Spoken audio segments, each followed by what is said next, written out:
বাংলাদেশি সঙ্গীতশিল্পী মাইনুল হাসান নোবেলকে গ্রেফতার করেছে। তার বিরুদ্ধে ইডেন কলেজের এক ছাত্রীকে বিয়ের প্রতিশ্রুতি দিয়ে ৭ মাস ধরে আটকে রেখে ধর্ষণ ও নির্যাতনের অভিযোগ উঠেছে। পুলিশ জানায়, গত বছরের নভেম্বর মাসে নোবেল ওই ছাত্রীকে গুলশানে দেখা করার কথা বলে ডেকে নেন, পরে তাকে ডেমরার একটি বাসায় নিয়ে গিয়ে ৭ মাস ধরে আটকে রাখেন। এই সময় ছাত্রীকে একাধিকবার ধর্ষণ ও শারীরিকভাবে নির্যাতন করেন। ধর্ষণের ভিডিও ধারণ করে তা সামাজিক যোগাযোগ মাধ্যমে ছড়িয়ে দেওয়ার হুমকি দিয়ে তাকে ব্ল্যাকমেইলও করতেন বলে অভিযোগ রয়েছে।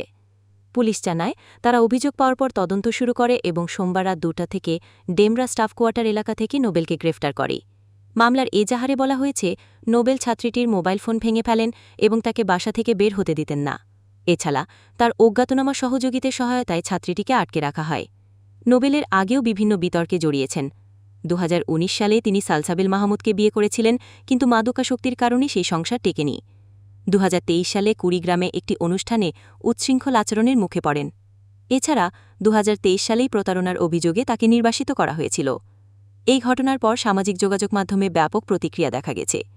অনেকেই নোবেলের বিরুদ্ধে কঠোর শাস্তির দাবি জানিয়েছেন। সঙ্গীতশিল্পী নোবেলের গ্রেফতার সংক্রান্ত সর্বশেষ তথ্য ও আপডেট পেতে আমাদের সঙ্গে থাকুন।